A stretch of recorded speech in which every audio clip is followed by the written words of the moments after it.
Bonjour à tous, aujourd'hui nous allons parler du champ magnétique terrestre, et ce d'une manière particulière car je vais l'évoquer à travers 5 questions.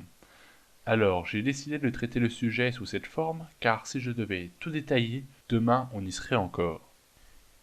Alors commençons maintenant par la première question. Quelle est l'origine de ce champ magnétique?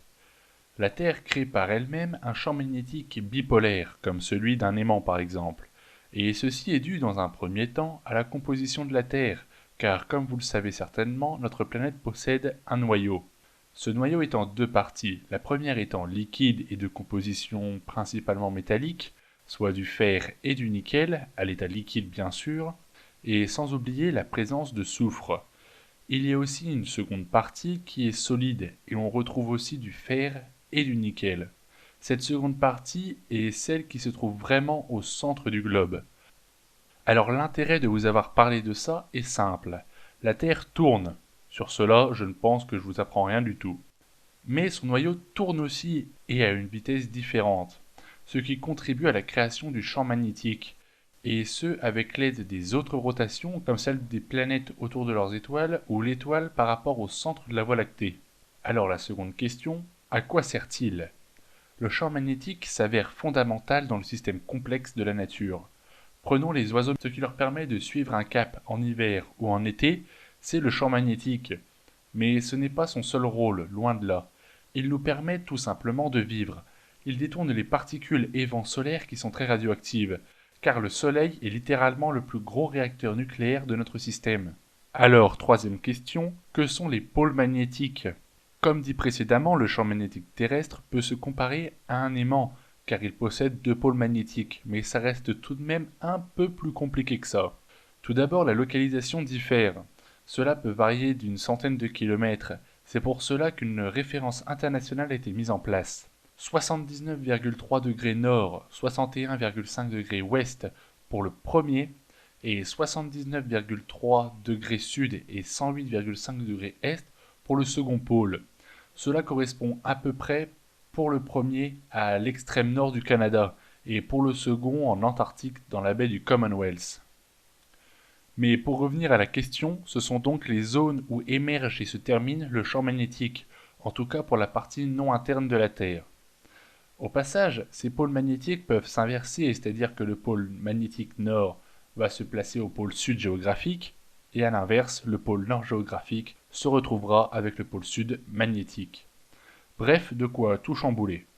Il faut savoir que ce phénomène s'est déjà produit plusieurs fois dans l'histoire de la planète, et on peut en retrouver la trace dans les roches, car une roche magmatique qui s'est formée lentement, donc en profondeur, possède des morceaux de fer qui vont s'orienter selon le champ magnétique du moment. Et c'est donc grâce à des observations que nous avons remarqué ceci. À l'heure actuelle, le nord magnétique se trouve au sud géographique et inversement. De plus, les boussoles fonctionnent grâce au champ magnétique terrestre. Donc la flèche rouge qui montre le nord pour nous s'oriente en réalité vers le sud magnétique. Et elle ne montre pas vraiment le nord, car il y a une dérive entre les pôles géographiques et les pôles magnétiques.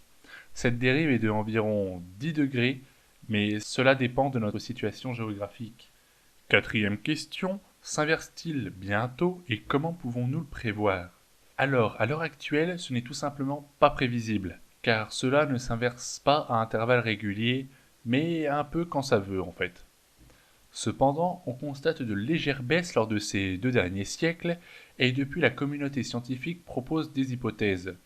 Certains mettent en avant que c'est aléatoire et donc la baisse est anecdotique, surtout qu'elle n'est pas très conséquente. Une seconde partie des scientifiques disent que cet affaiblissement va se poursuivre progressivement jusqu'au moment où ce sera trop faible pour se maintenir, et donc on assistera à une inversion des pôles magnétiques. Et selon eux, la prochaine inversion se produira dans environ 1300 ans. Petite remarque, pendant une inversion des pôles, on assiste à un champ magnétique totalement désordonné qui engendre la création de nouveaux pôles, et ce, aléatoirement. La Terre n'est donc plus bipolaire et cela engendre beaucoup de dérèglements, surtout en ce qui concerne le règne animal.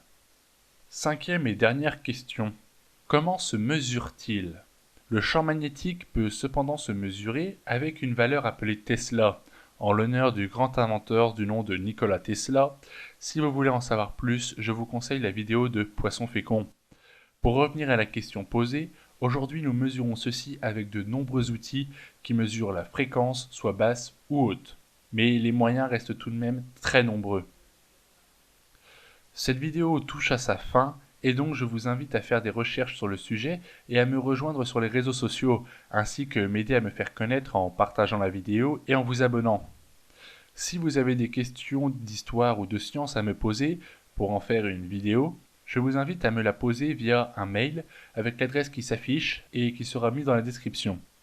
Sur ce, je vous dis à bientôt et je vous laisse sur cette citation de Nikola Tesla.